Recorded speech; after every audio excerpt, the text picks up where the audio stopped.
Hey, Flowmies, it's time for another edition of the ITF Flowcast. This week we have a fun one for you. It is the West Coast Flowmie Roundtable. We've got Nando Medina, who is one of our ITF mods.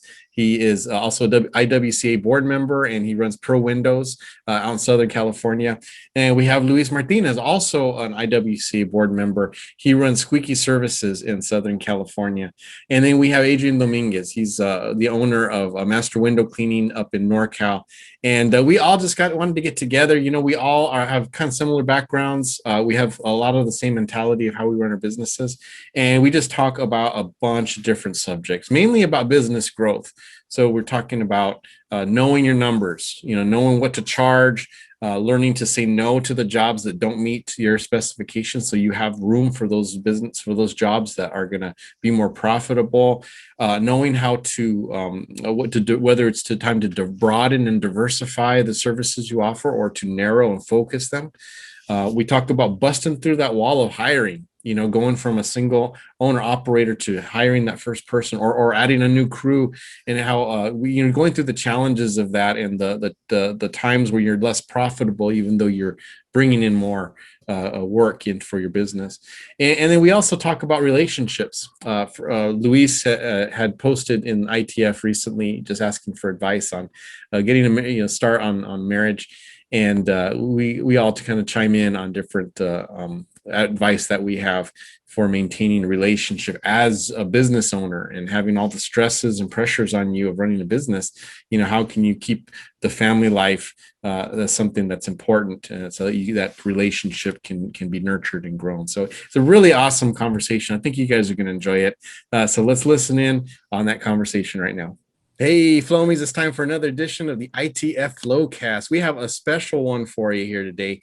We got the West Coast elites out here. Not everyone, because we got a bunch of good guys working in the West Coast. But we got Adrian Dominguez, right? Did I get your name right? Yeah. I just blanked on your name. Adrian Dominguez, a master window cleaning out in NorCal. We got Luis Martinez, a Squeaky Services here, and he's you're in like close to LA, right? What's your area? Orange County. Yeah, I'm about Orange 30 County. minutes east of Fernando. Very good. And then we got the Nandalorian himself, Nando Medina from Pro Windows in LA. But you go everywhere, right? You go up and down California. LA County, yeah. Orange County, Riverside. And of course, I'm Gabe Gutierrez from Gabe Spotless Window Cleaning out in Tucson. So I'm the only one who's not really on the coast, but I'm on the west side of the country. So there's going to be some things that we're going to have similarities, but definitely you three, I want to talk about some specific things that you guys deal with there on the West Coast. But first of all, how you guys all doing? Everything going good? Yeah, doing amazing, man. Fortunately. Awesome. And Adrian? Overdue for a nap, so. Yeah, staying busy. Yeah. So how's your little one, man? Good, man. He's pretty good. Just eats and craps and sleeps. That's what those newborns do, man. That's what they're good at. Yeah. Well, congratulations. So we just had Adrian on not too long ago, but I really wanted to have him on this panel because he's got some insights, especially with you're just kind of starting out on your own. You've done Windows for a long time, but you're just kind of getting out on your own and growing. You're going to have a lot to contribute as far as a new one. And Luis, I mean, you've just exploded, within the last few years, and you've went from an operation that was kind of very specific to very broad now. And in fact, what were you, Squeaky Window Cleaning, or were you always, what was your name before? Housekeeping company on a weekend, working full time, going to school full time. Yeah. And just wanted to make some cash on the side. I went to being very, very broad to actually over this past year, I've been, condensing what we offer as a service and specializing in three key very cool services. Mm-hmm. So you'll be helpful with insight on it comes to kind of like zeroing in on what's important, kind of, because we do have some people who just will do anything. And again, there's nothing wrong with that. If you need work, you get the work, Yeah. But as you start growing, kind of zeroing in on what's the most profitable. You brought up a good point. I'm surprised. I feel flattered because I'm finally getting phone calls of people asking for advice. Mm-hmm. And I'm like, you're asking me, One of those that I'm getting is actually a lot of issues that I personally ran into. I've seen people be too prideful to answer, honestly. one of those things is people are trying to go broad. It is a big mistake for a lot of people. It would have been a big mistake for myself. I reached out to you guys personally as far as investing in starting up a carpet cleaning company, which I did my homework. I went out, I got certified. I flew out to Texas to get my certification. Like I really went above and beyond before I even started the company, because when I started Squeaky Service, I had zero experience. So I said, I'm not going to do that again. Let me get some experience down, talk to the right people. And I realized that it wasn't a good fit. So I've been asked recently, very recently, by a fellow Flowmie, if, starting a carpet cleaning company would be feasible. And, he doesn't have a lot of the basic fundamentals down as far as a healthy company, systems in place, proper employees, proper management structure. And, you're just destined to fail. And I'm glad that I didn't do it, because I would have been destined to fail as well, too. So, that's something that I've been noticing, that people are too prideful to be honest. Like I made a lot of mistakes. I tried a lot of different things. I tried to be, the specialist in a lot of things, and I got the proper training for it. Like I went above and beyond. I worked for free, including yourself, Gabe. I'll work for free to get the experience. And, it paid off. Like I realized that it's not feasible. So now I stick to window cleaning, pressure washing, and post-construction cleaning on vacant properties only. And that's nice. So yeah, the thing about being broad is anytime you're broad, it's going to come at the cost of something else. absolutely. So if you've got something that is your moneymaker, but you're too broad, you're going to be spreading yourself so thin that you can't really focus your attention on what's important. Exactly. Now there is a way to be broad, Yes. but it's to be big, right? And you notice the bigger companies that are broad, they have divisions of those, and so they have person at the top. They have divisions, and then they have one person overseeing. So they're essentially running 3 or 4 separate companies under the head of the one, corporation. Right. And that's really the way to do it. If you're going to be that broad, now sometimes there's necessity, right? I mean, if you're in an area where it's hard to find work, you've got a low, population, you don't have gaps. Yeah, you got to fill in the gaps. Sometimes that you can afford to be broad because you're not always constantly trying to juggle. You're just taking whatever comes to you. But like in areas where we are, where you're going to be constantly getting an influx of customers from these specific areas. You're too broad, you're going to hurt your bread and butter, because you're not going to have the time and energy to direct towards what actually is carrying your company, because you're spending your time kind of sprinkling your energy at these other things. Exactly. And to add to that, like myself, I suffer from ADD, and I'm pretty sure many of us do here. One thing that I needed was structure. Now, and that's something I've really come to learn specifically this past year, because I lack structure. I was going broad, and that was a huge mistake. And now that I've been fortunate enough where I've been doing like the Conquer program, meeting the right people, I've gained a lot of structure, and I realized I could really only stick to 2 or 3 things, because mentally and emotionally, I can't do all these things. I just don't have the capacity. My attention is, kind of all over the place. I hate to say it, but if I'm being honest, that really is the case. I can't do too many things at once.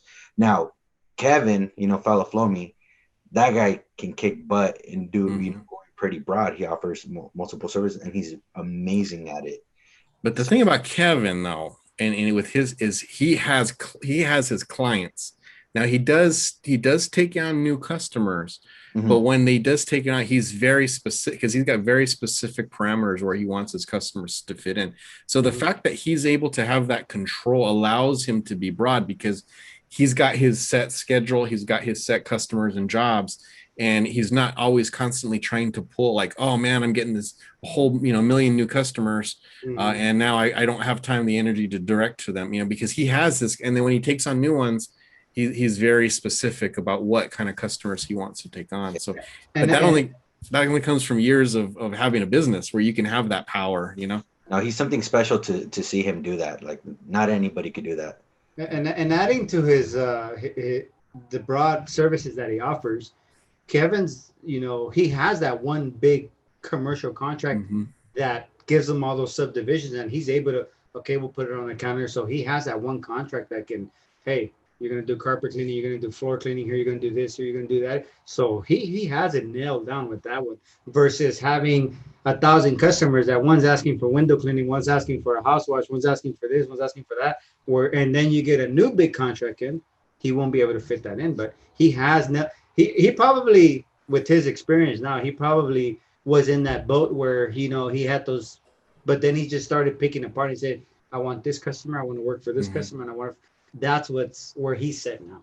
So that's the things you focus on as you gain experience, as you get older and all that. So you're going to learn all that stuff throughout the years. Yeah, and Kevin's also starting to realize he's got to hire. He's training his daughter. He's thinking about who else he can bring in, and then his wife has got kind of a new thing going on as well.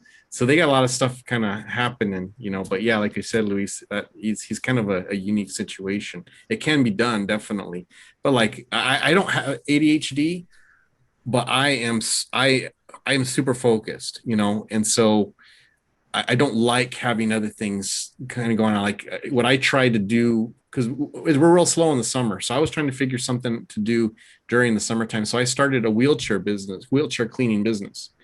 And it's no one does it. There was like a guy in California who did it. I did it. There was a person in Michigan who did it. I mean, I essentially had the state. But what the problem I ran into was that because it's not a standard business, it was a hard sell. Like with the windows, the customers I had were the owners of the houses. They called me. I came and cleaned for them. But with wheelchair cleaning, the people who are in the wheelchairs are not the ones typically making the decisions. Usually it's the family members, it's the daughters, the parents, or if they're in a facility, the facility has to get permission for you to come in, and they don't want to pay for nothing. They don't want to pay for nothing extra that they don't think is needed.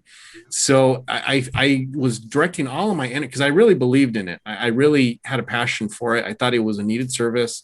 I was seeing these people in these wheelchairs that had not been cleaned in probably 10 years, food on the bottom there, and then when they did clean it, they were just wiping it with the Clorox wipe. I mean, these wheelchairs and scooters, they were in dire need of cleaning, so it was kind of a passion project, and I was making headway, but I was spending so much time educating the caregivers and the facilities on why the service was important that I was not making money on it, and it got to the point where then my window cleaning business started picking up.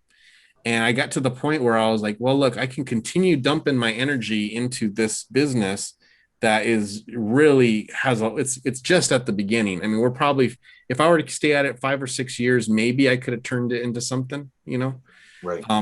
But I had windows and then it was there and it was growing. And because of what I needed to do for my family, I decided, well, I'm going to have to just forget this. So I sold it to a guy. Oh, wow. But I had designed an enclosed wheelchair cleaning. I bought a wheelchair washer. It's like a big giant dishwasher that's made for wheelchairs, had it in an enclosed trailer. I could pull up to a facility. I could wash 3 wheelchairs in like 5 minutes. I mean, we did it a few times. I mean, it was like clockwork. I mean, it was really the coolest thing. But I just could not get people to buy into it. The next step I was going to do was turn it into like a nonprofit and just go try and get grants and then go take it to these facilities. But it is just so much work. It's like what you said.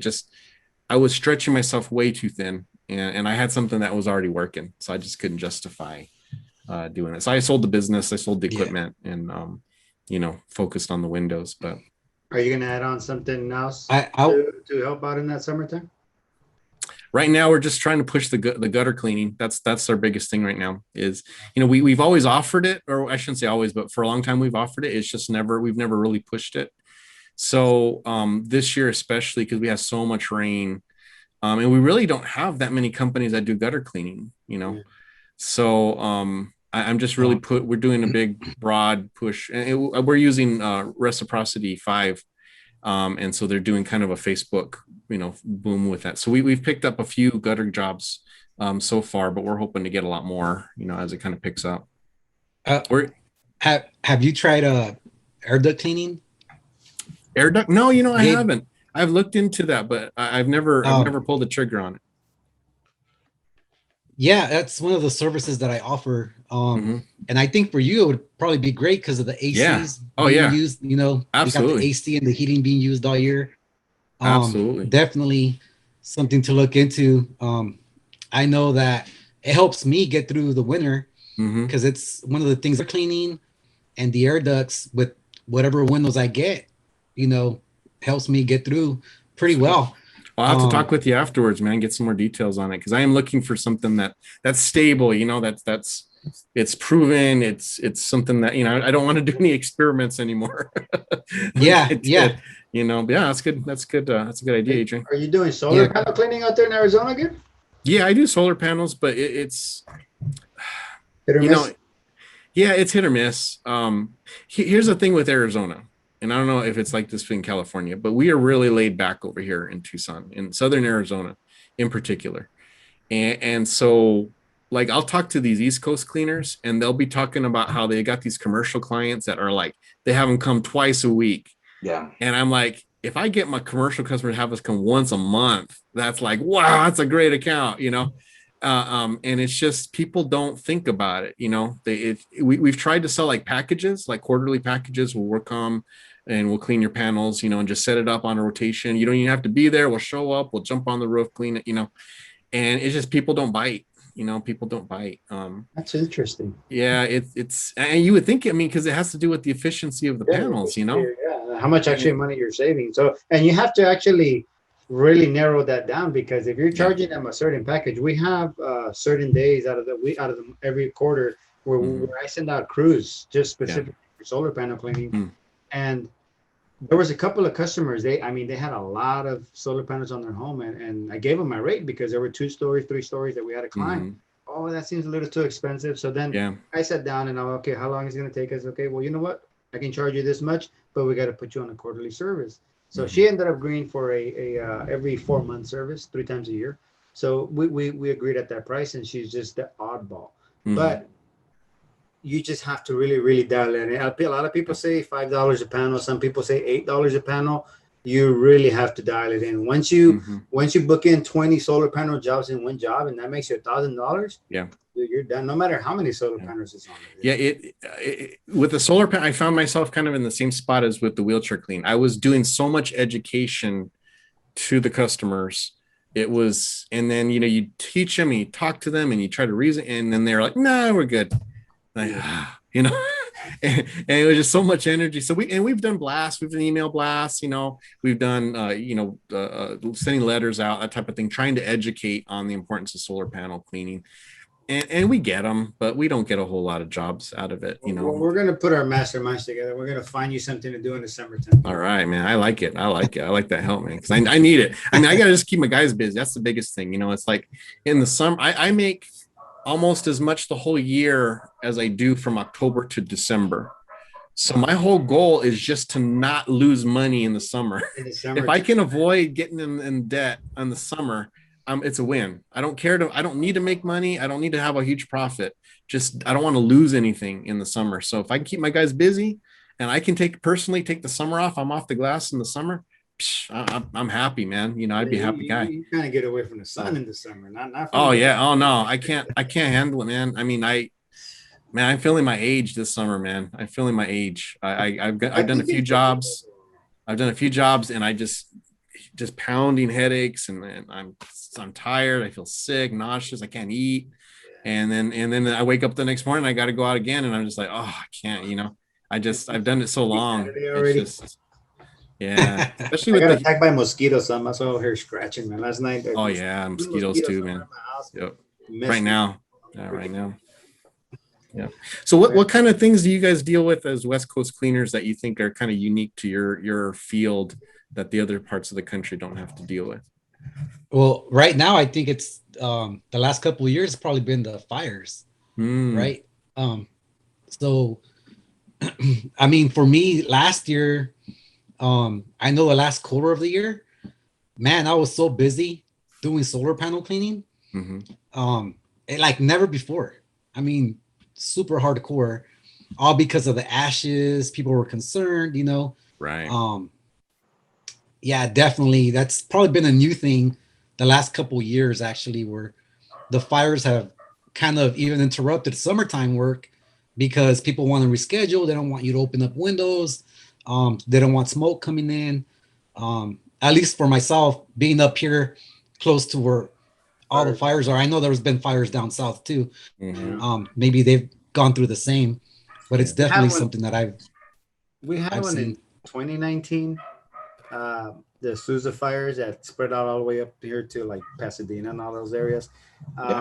For us, it was more of a maintenance cleaning that people were calling. Hey, you know what? I need to come either wash my house down. There's this grime on my walls, and solar panels too. But that's already in our market.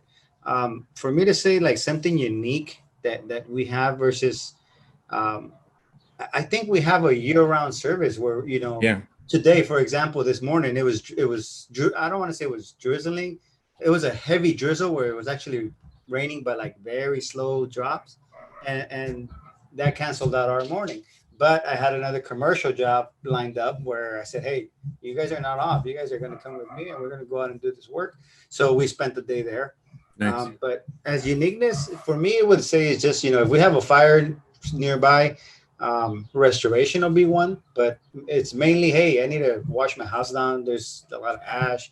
I don't want that stuff getting on my solar panel. So it'll be more intensive costs that we'll get versus like a restoration type thing. Like, oh, they're just, hey, I don't want all that stuff on my rooftop. Can you wash it off? Yeah, we can do that. So we'll hook them up. Yeah. To add to the things that we see in the West Coast is the lack of education on roof washing. You touched on how much money you're spending on advertising and educating customers, and sometimes you're just like, you want to have a clean pavement, but you don't want to clean the roof. Like, I can't give you any warranty on my work, and I've kind of figured out ways, just kind of using some of the sales techniques that I've learned over the years, getting more roof washing jobs, and I've been pretty successful. Well, more recent than not. But it's frustrating because I believe in the process of having your roof washed.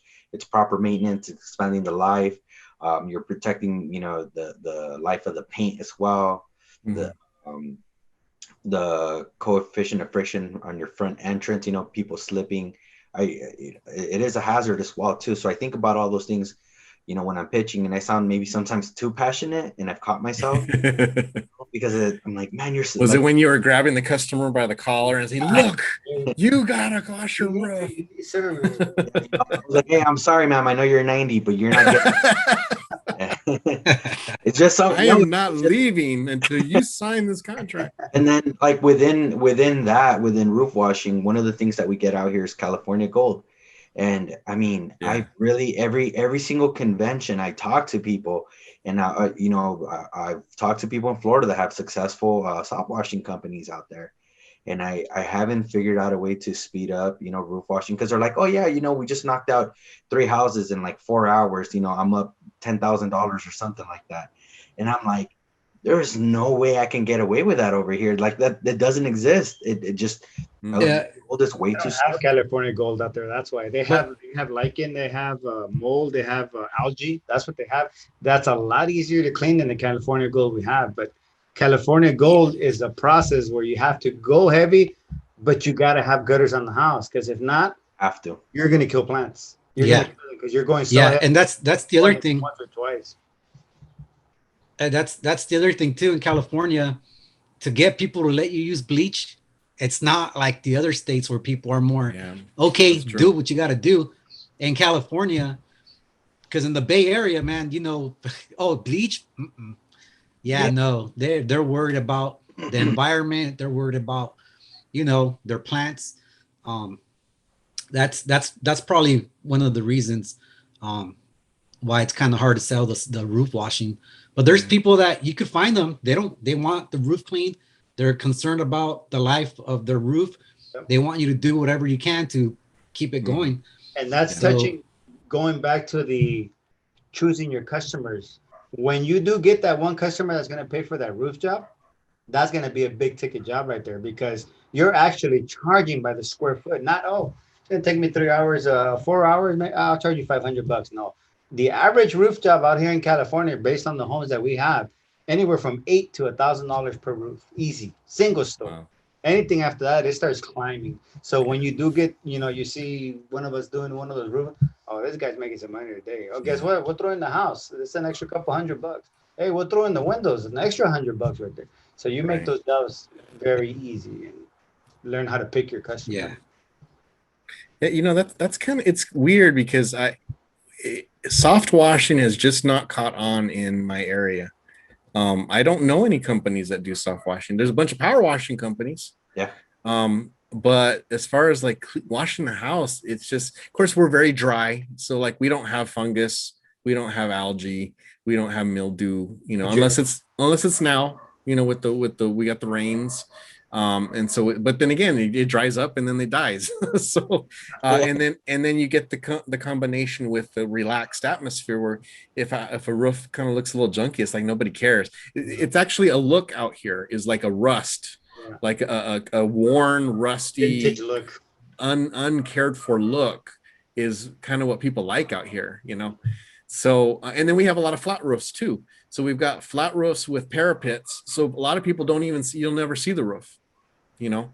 So all they do is they'll just take their water hose and spray down the dust off of their paint, you know, on their house. And that's it. I mean, that's what they do. And then they'll call us to go clean the windows that have a bunch of hard water spots because they ran their water hose all over it. From the times that I've been to Arizona, Gabe, you know, I go out there a lot to visit my son. One thing I can really, really recommend for you is to offer a house wash. And EBC Greg Reed was talking to me about that. Yeah, you guys have a lot of dirt.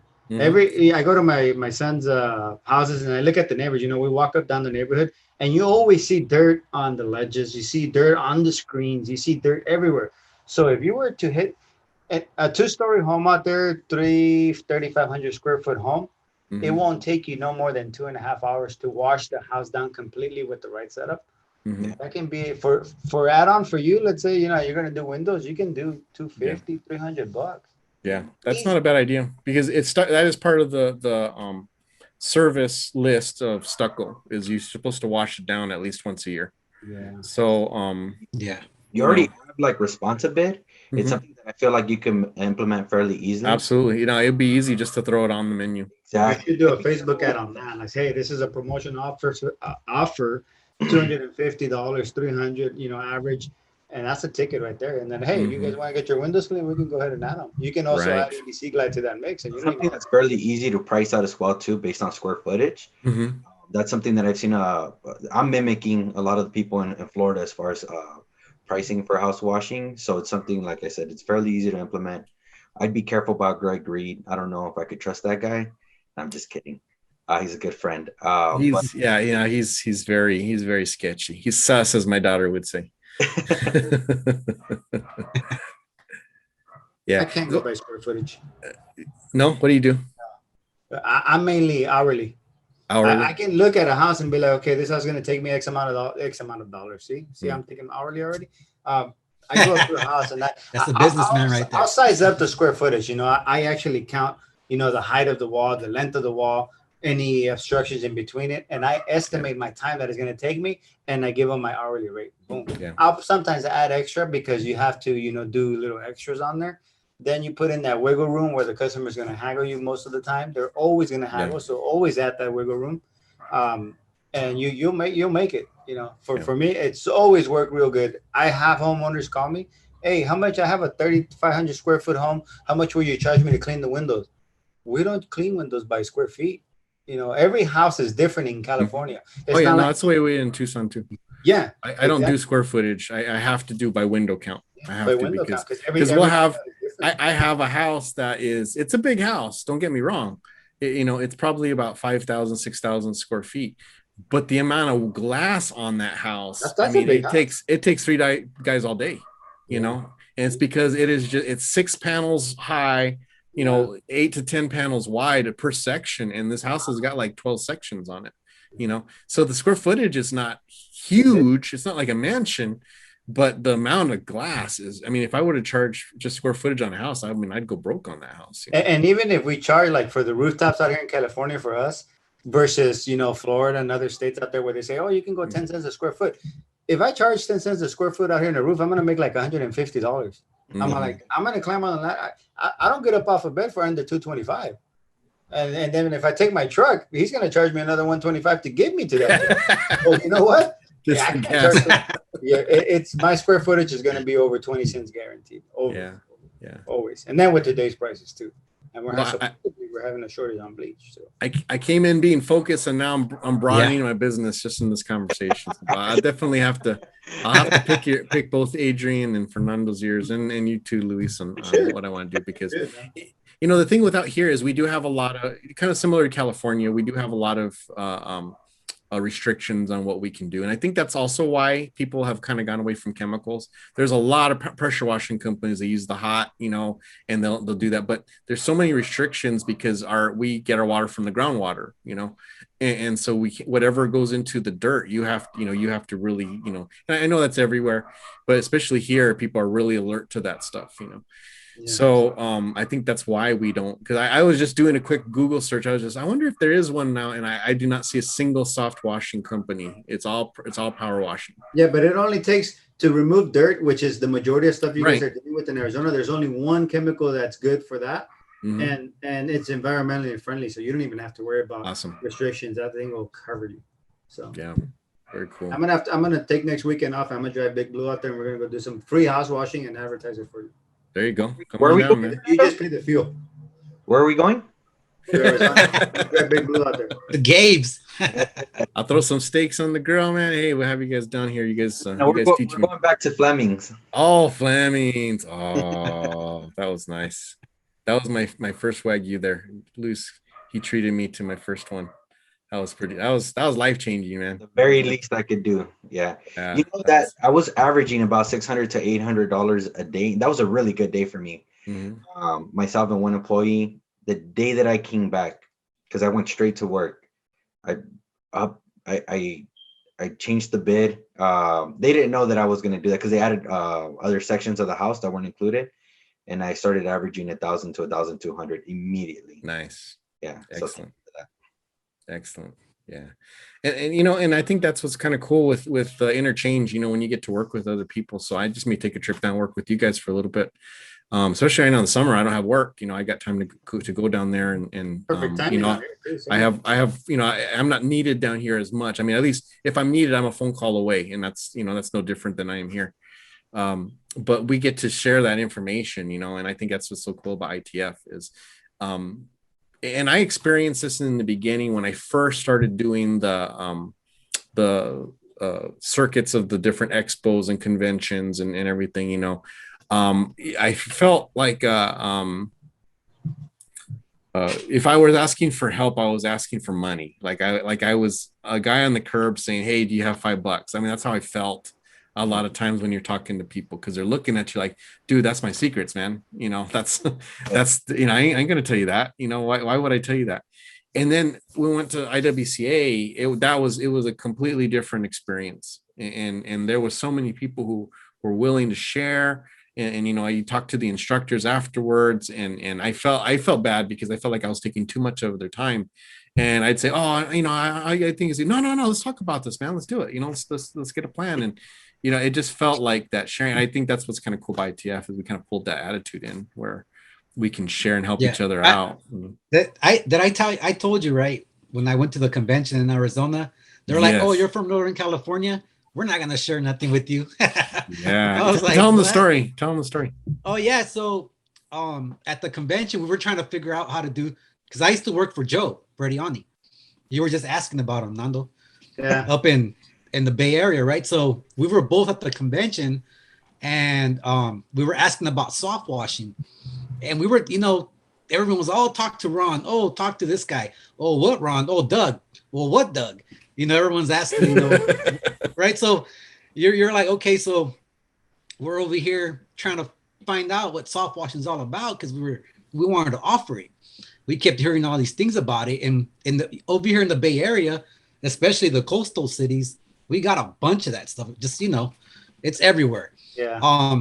So we were asking, and there was a table of men. I'm not even gonna say their names, and we're like, "Hey, man, who could help us out about soft washing?" And they're like, "Where are you guys from?" Like, "Oh, Northern California."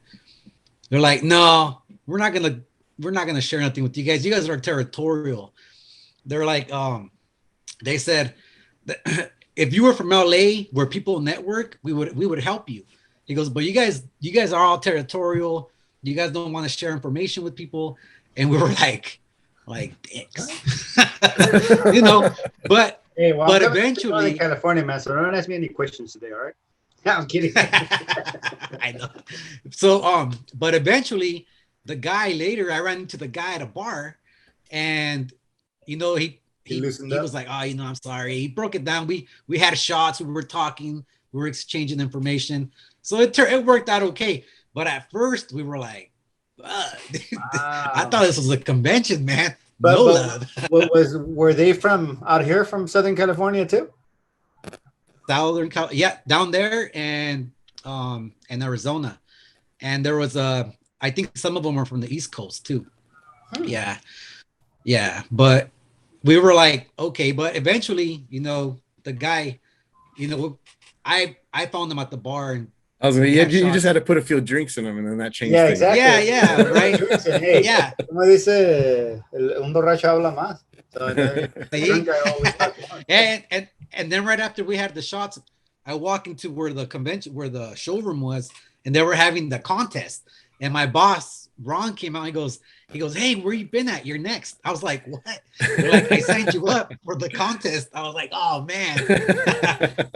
I think we all got beat by, I believe I'm correct. I try to look it up, but I could have sworn we got beat by Alexander.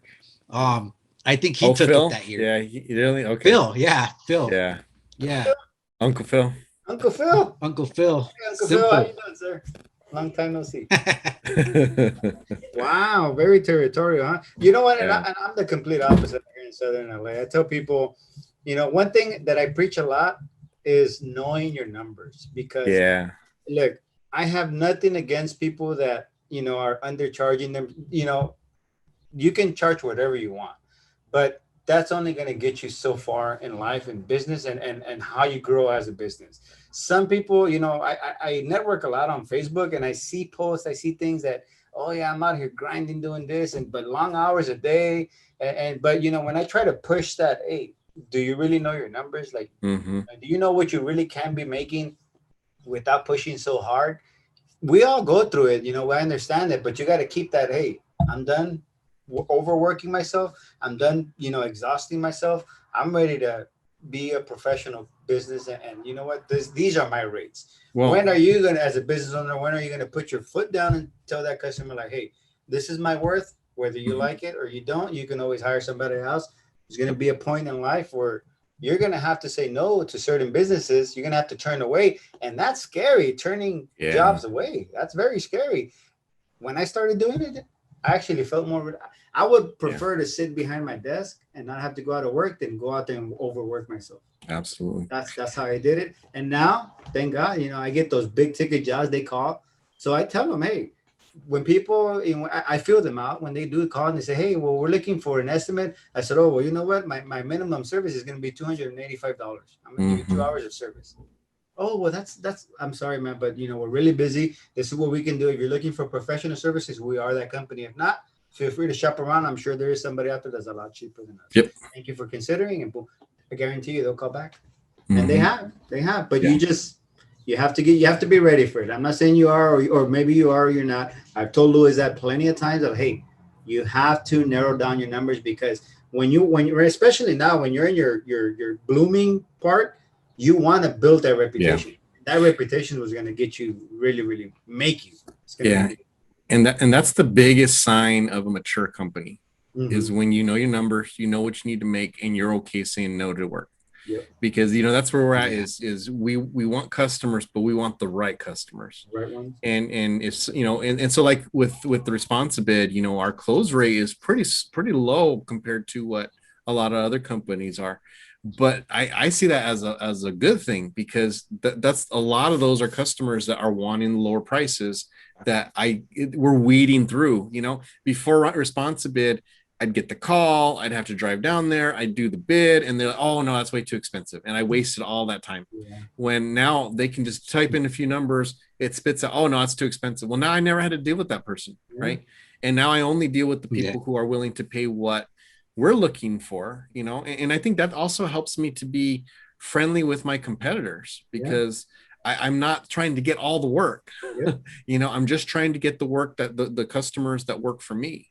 Yeah. And so I'm happy for, if they don't use me, use one of my competitors who I like, whose There's quality. a customer for every business. Yeah. And then I'll send them, and I'll send them to I got about 4 or 5 guys that I refer, that because I know that their quality is up to, what I would feel comfortable referring to.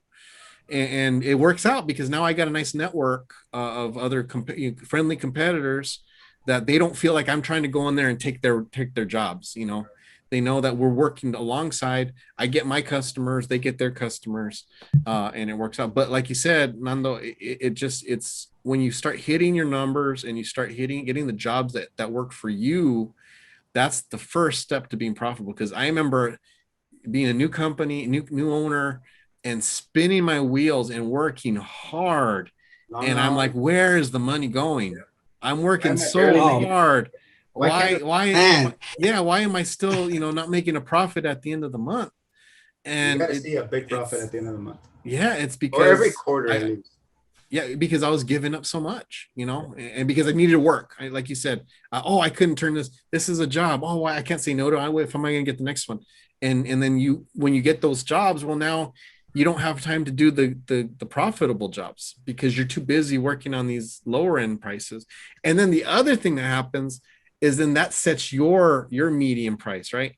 So now when you start bidding on others, it starts affecting your mentality because you're like, oh, this is the bid. Man, that sounds kind of high. Yeah. I don't know if that's, and you start, right spot. Yeah. And you start tucking yourself down from your own bids, and man, I was such in a bad place for so long like that, just shooting myself in the foot continually. And it wasn't until IWCA that I kind of was able to, get above the clouds and see, oh, hey, this is where I need to be with my business and not settle for less than that, because that helps to pull you above where the others are fighting for those customers. You're getting the ones that are for you, that are specifically for you.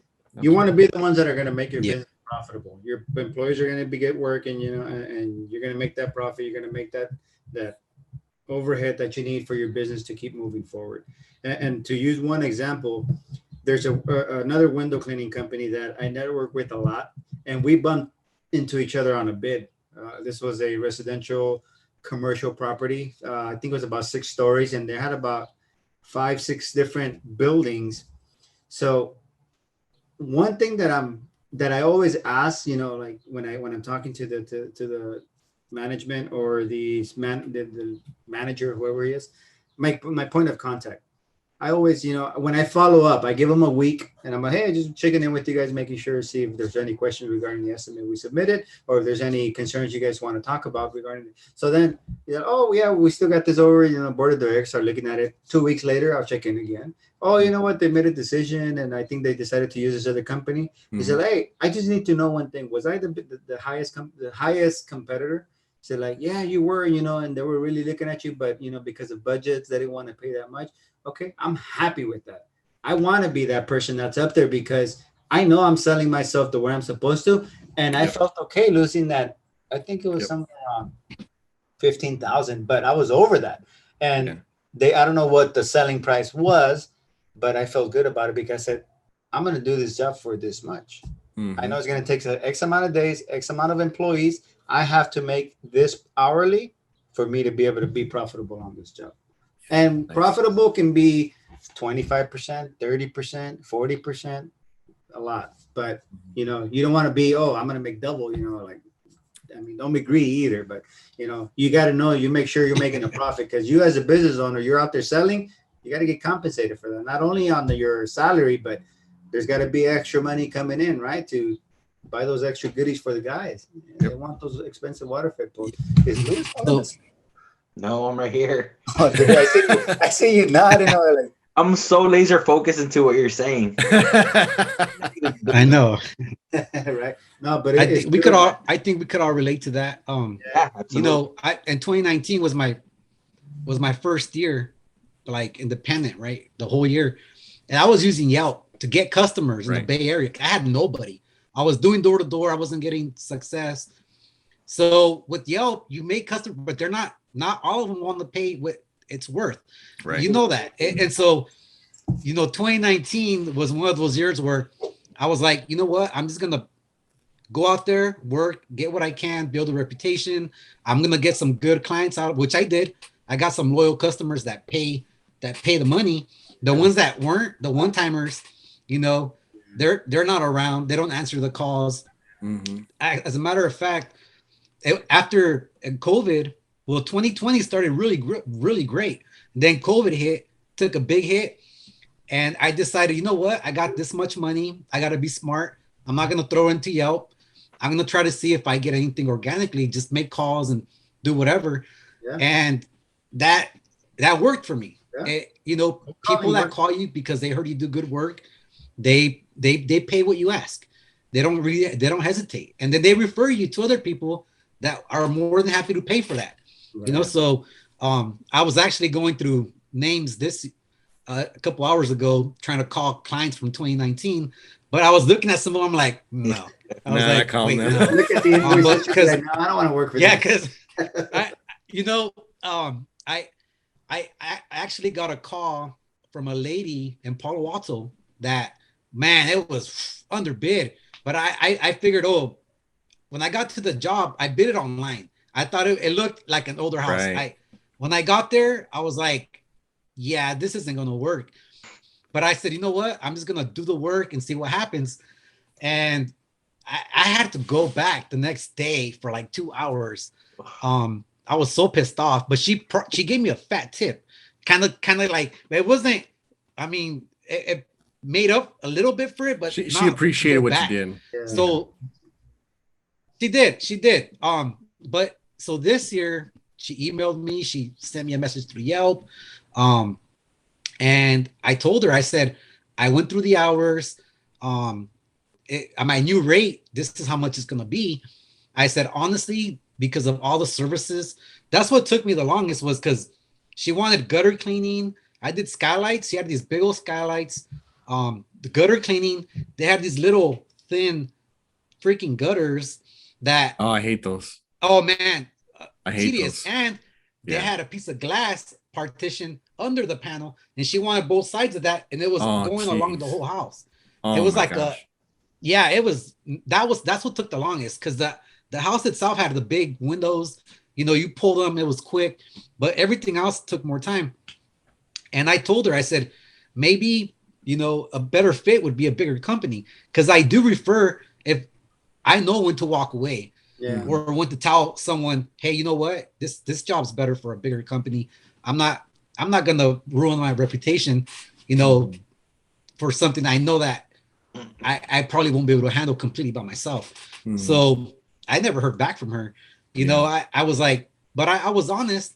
I was like, hey, I gave her my rate. I said, look, it'll be this much. Like, if you want me to go back, and if not, there's bigger companies out there that are more than willing to get you done in one day, and maybe more convenient for you. Right? So, but you handled it right, mean, man. It's like this year has been like the best year. Like, it's profitable. I'm not advertising as much. If I do it for a week on Facebook. And before, I used to target the Bay a lot. Now I'm targeting more like South San Jose, area, North Monterey County, even in South Monterey County, which is like an hour away from here. There's not many people like us out there, but people know me because I was from that area. That's where I grew up, and they know I do that kind of work. So if they have big projects, hey, does anybody know a window cleaner? Right away, I get messages, and I talk to people. I say, hey, look, I get it. I'll do what I can for you, but this is more or less what you're looking at. Yeah. And they take it or they don't, but I'm not gonna do those, kill myself for a whole day for that's the way to do nothing, You're in the right path for that. You'll be okay. I wanna be able to employ someone at least by next year. And I'm not gonna be able to do that if I don't have the money for it. No. So are you a single operator now? I am. Yeah. I am. Well, maybe a part-timer. Picking up a part-timer and start, getting a feel for that. That'll also actually help you with your numbers too. Because when you get a new guy in and you start paying his rate and it starts pulling out of that money you're actually making, your numbers drop. Yeah. So then, hey, wait a minute, my numbers. I thought I was at the right number. So Yeah. that you got to make sure you're charging your hourly rate right now. But when you get that new guy in, now well, and you have to take into consideration workers' comp as well. Workers' And comp. that's the biggest hurdle. You have to have enough work to justify not only the cost of the new payroll increase, but also the cost now of your workers' comp. And it's a fine line there. When you know when to do the jump, but once you do it, just keep going. After that, just kind of go full steam ahead and get I call it busting through the wall. There's a wall you got to bust through when you hire, and every time you hire a new person, there's another wall you got to kind of bust through, or you add another truck, or you add another crew, or whatever growth it is. There's a period where you're not going to be as profitable, and you're going to be pulling your hair out because it's going to be more work, and you're going to feel frustrated because you're learning now how to deal with the new person there. You're used to you show up, exactly what you can do, exactly what tools you have, exactly what supplies you have. Now you show up, where's that pole at? Oh, so-and-so probably left it on the job over there. You guys didn't notice that when you came in the back of the shop? You didn't see that there was a pole missing, or how come you guys didn't stock, rags? Now we have like 10 rags. We got to do 5 houses with these 10 rags, so it's just different stuff now that you have to relearn, and it's frustrating. It's not as enjoyable.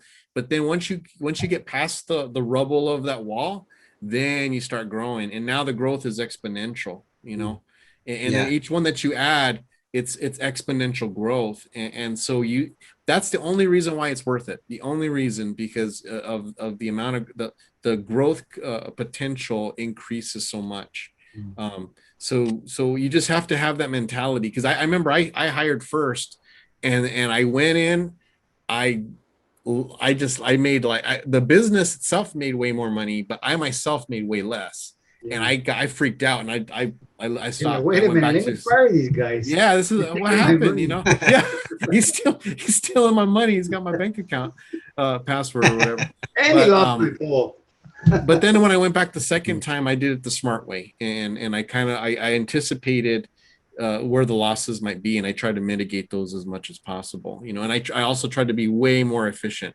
I was very, because it was with me, so I went according to the way that I would operate, and without taking into account that I have another person who's got a different personality, a different way of thinking, a different methodology, how he cleans the windows, and how long he takes to clean the windows, And so when you start factoring those in, then you work on efficiency, and then all of a sudden now you're starting to see the profits again. And then once you kind of got that nice sweet spot of everyone's working like a well-oiled machine, boom, now you start to see the profits, and now you're working, so it's just, you have to be ready. You have to be in a position where you're committed to bust through the wall, take the losses at first, or I shouldn't say losses, just less profits than what you're used to, and view it as an investment in your company. You'll be a more responsible employer. Add to that, a common theme that I heard from all three of you, from right now, from hiring somebody to the way you guys price out, is your state of mind. Right. I think Gabe specifically said state of mind right now. But you guys all didn't really know, for one, your worth in the beginning. And then now, when you're hiring somebody, didn't know the worth of the person, and the cost that it would take to hire them. I'm actually in that process that Gabe is speaking of right now. And it's been a rough learning curve. And I'm really big on making sure that, the people that I hire aren't struggling to make ends meet. Yeah. I've been, guilty of losing some pretty good friendships, some lifelong friends to business. And it wasn't like I was, a bad person. It was just like that lack of leadership and the lack of state of mind. I didn't really believe that I could do it. It was really just kind of day to day. So, my advice to you is, for one, there's no way around it. You're not going to have all the answers. You're going to make a lot of mistakes.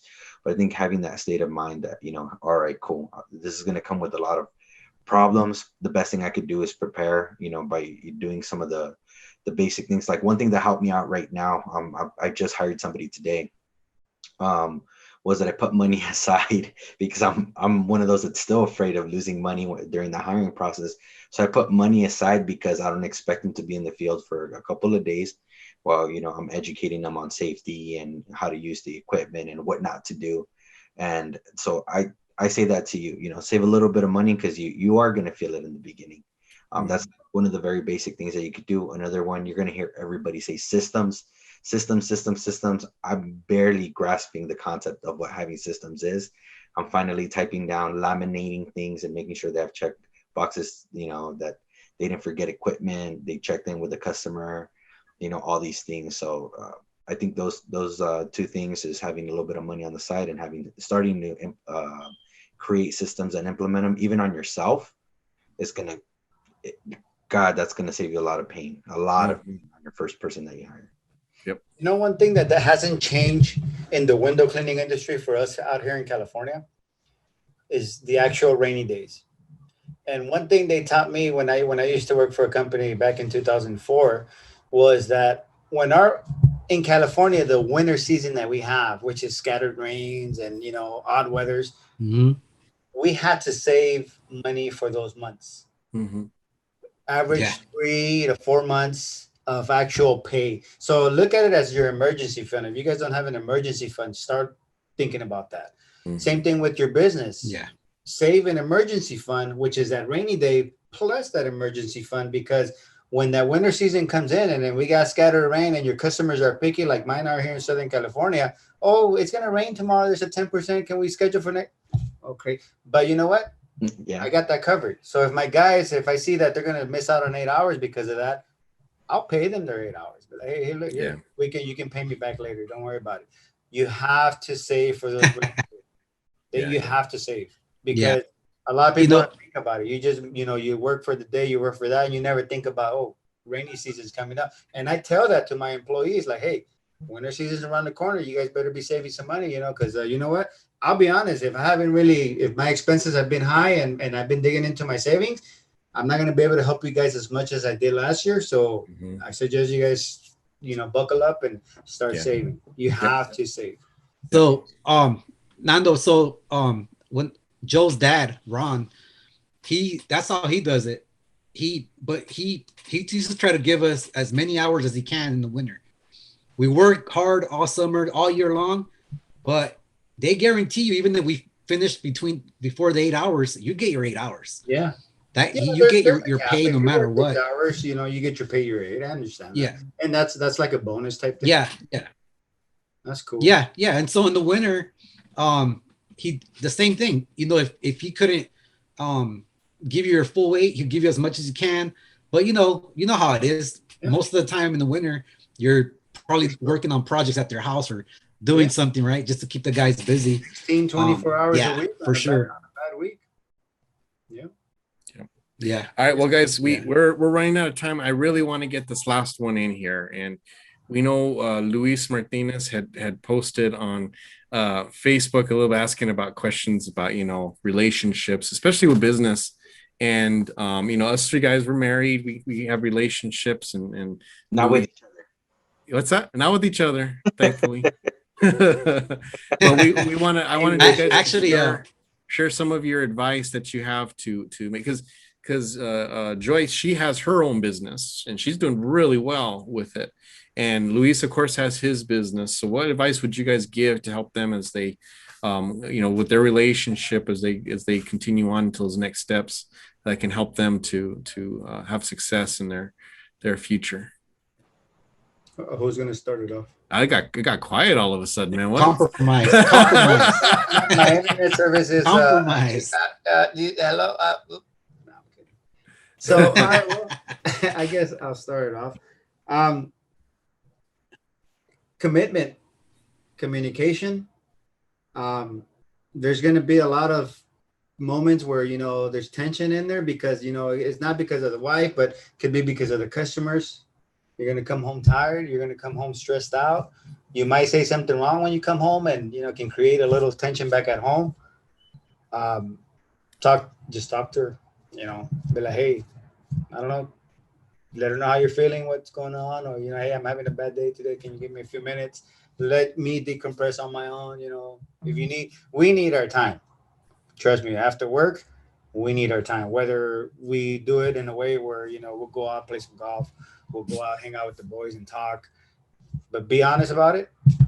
And if she's going to get involved with the business, have her be committed. have her treat that business just as good as you want it to, and it'll be a very successful business. For me, I run it on my own. I just felt, that was the best choice for me.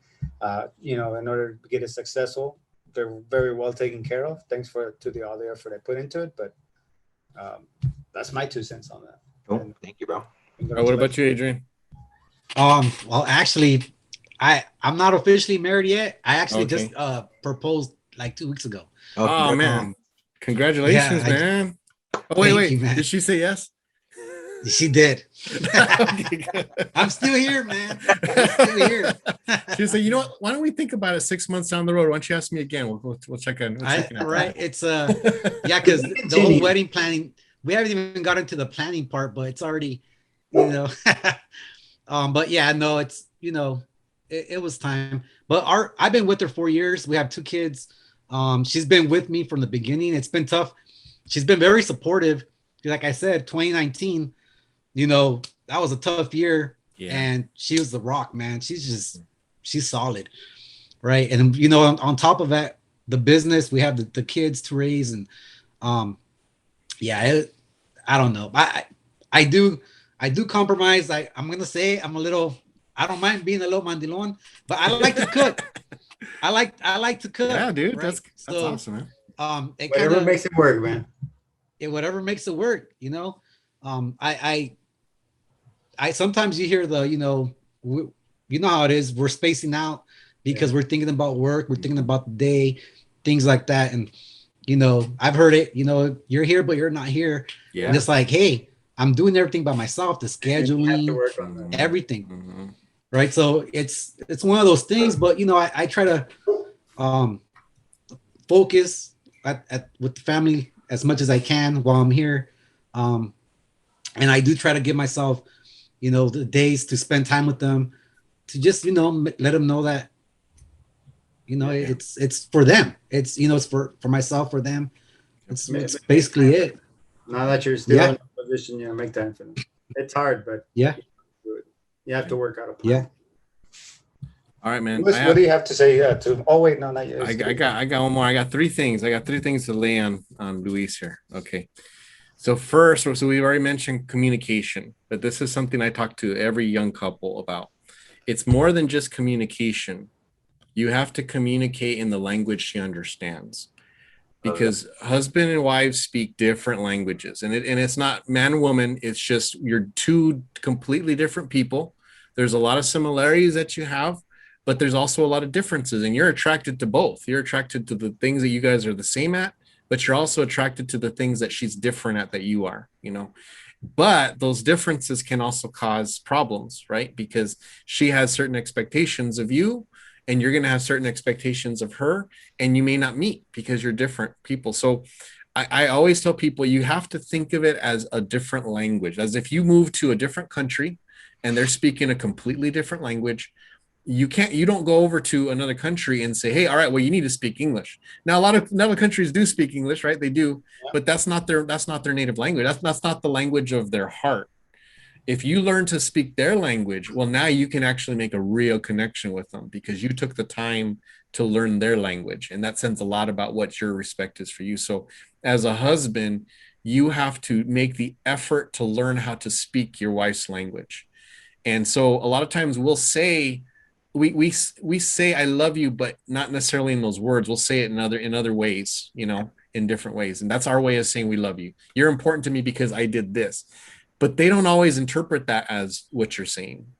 So what you have to do is, rather than say I love you in the way that's comfortable for you, you have to learn what is the way you want me to tell you I love you. What would make the most connection? And then when she tells you or she shares with you that, then learn how to say that, to communicate to her in that way.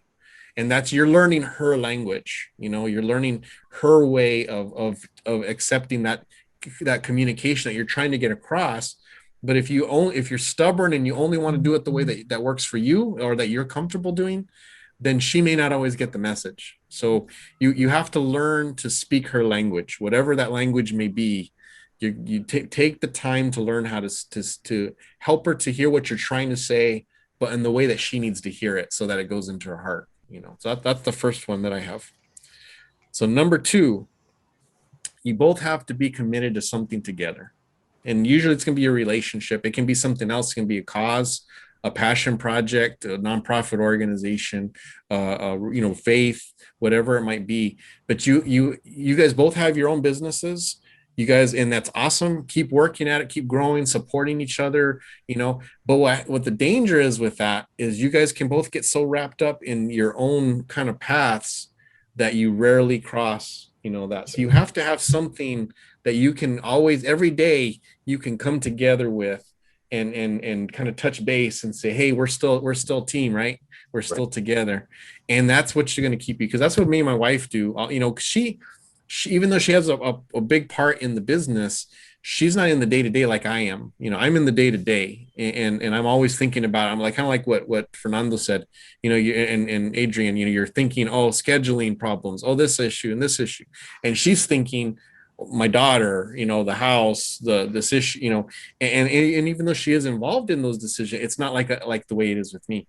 So we have some, that we have to come together on, and that's what you have to figure out with you and Joyce. What can you guys have? And it may be several things that you have. The more, the better, really. That you guys can go do your thing and pursue your projects and your goals.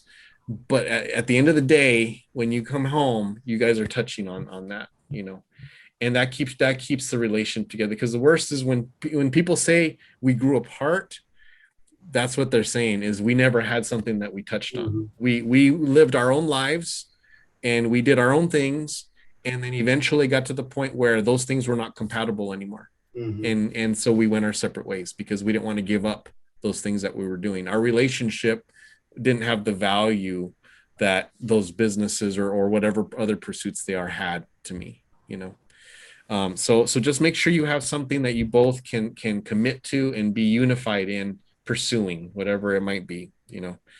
The third thing is make sure you have a family day. We've gotten to now where I've been able to, Wednesdays are family day. So I wake up, I might do something like go for a run, and then I've got till 10 o'clock to get any business stuff done. After 10 is family day. That's it. No work. If there's any problems at work, they deal with the office. They don't call me unless it's like a huge emergency or something. But that's our time. And we go out and we'll go to, like, went to Tubac the other week, which is a little town just south of Tucson, but has like a bunch of art galleries and really good restaurants. And we spent the day there. There's a trail there that we went to walk, and that was our family day. And so now we have that every single week. And that way, because, it's just like, I forget which one you guys mentioned, your mind's somewhere else. I have to communicate that to my wife all the time, and so, like, I'll say, hey, we used to be in a Tagalog congregation a long time ago. So to say focus, they had a lot of English in their words. So mag focus is like to focus. Like, I have to focus on this thing. So she'll be talking to me. I say, honey, I got a mag focus right now. I got a mag focus. And she knows what I mean when I say that is, oh, he's got a project he's working on. Let him focus on that. When he's done, he'll be able to give me attention. Because what happened is, before, she would keep talking and it's taking me away from whatever I'm working on. Then I get annoyed with her, and then she gets annoyed with me because I'm mad at her for just trying to talk to her husband, And so you have to communicate that, hey, I need this particular time, but when I'm done, guess what? You're going to have my undivided attention. You're going to get that. And so that way, when they give up that time to you to work through the work stuff, they know that there's a positive end result to that now they're going to get what they're looking for, which is the time and attention that, that you can talk and not have anything else that's in the world except for you and her, where you guys can communicate and talk.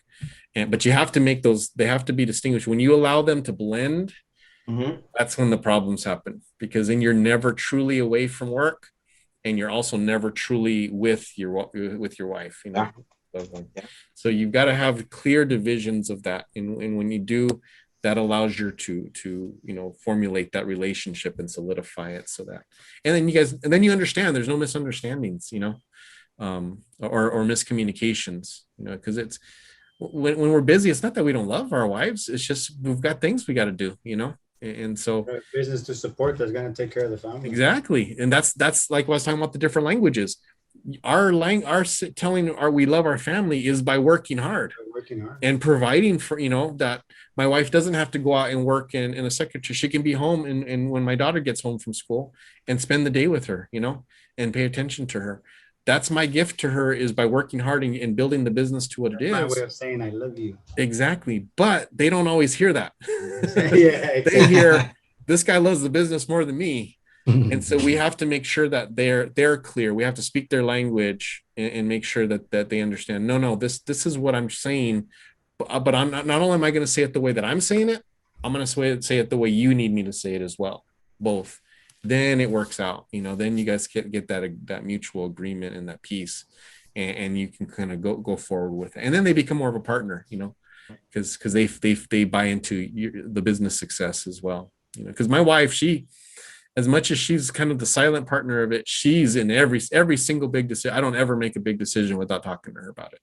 And she always brings something to the table that I didn't think of before, because she's got an objective view of the business.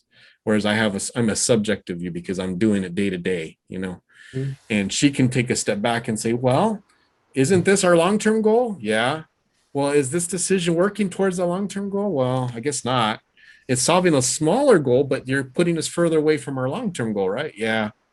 All right. I get it. I guess you're right. That's my wife's role. And I value that so much. That's good. Yeah. Cause your mind's always crowded with all this information from the business. It is. One that can actually think a little more clearly per se, right? Exactly. So she's able to cut through all of where my mind's overloaded with all the small details. She cuts right to what's important, because that's what she's focused on. She's focused on she's only supporting this business because eventually it means that I will be off the glass. Yeah. One more little thing, Louis, that you can, that helps in relationships is carry an emergency lunchbox with tacos in it. Every relationship like this. Good tacos, man.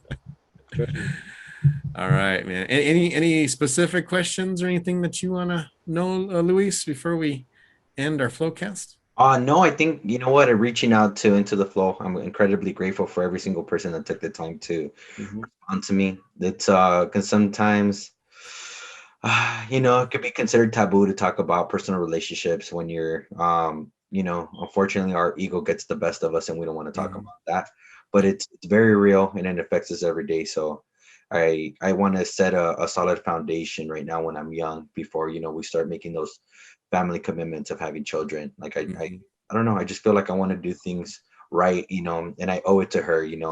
My way of showing my love to her is being prepared, being the best person I can be. And I feel like you guys giving me solid advice right now and in the post is a way of reaffirming that to her. So I appreciate it, and I'm just grateful. I'm grateful to have all you guys around me. I appreciate it. Well, you guys are such a cute couple that it makes us sick. So we're happy for you guys, really. Yeah. Well, thank you guys all. I appreciate Adrian, Fernando, Luis for joining us on this. I thought it would be a really fun thing. We didn't get to talk to on all the topics, but I guess that just means we'll have to have y'all back again. We'll do this in another few months, and we'll hit those other questions that we have, because I think they're important too. But no, really good stuff. Thank you for sharing everything and all your experience. Hope you guys have a great night. Good night, gentlemen. You too. There you go. Good night. And thank you, Flowmies, for listening. As always, you guys are awesome. Thank you again. Hope you have a great weekend. And as always, flow on.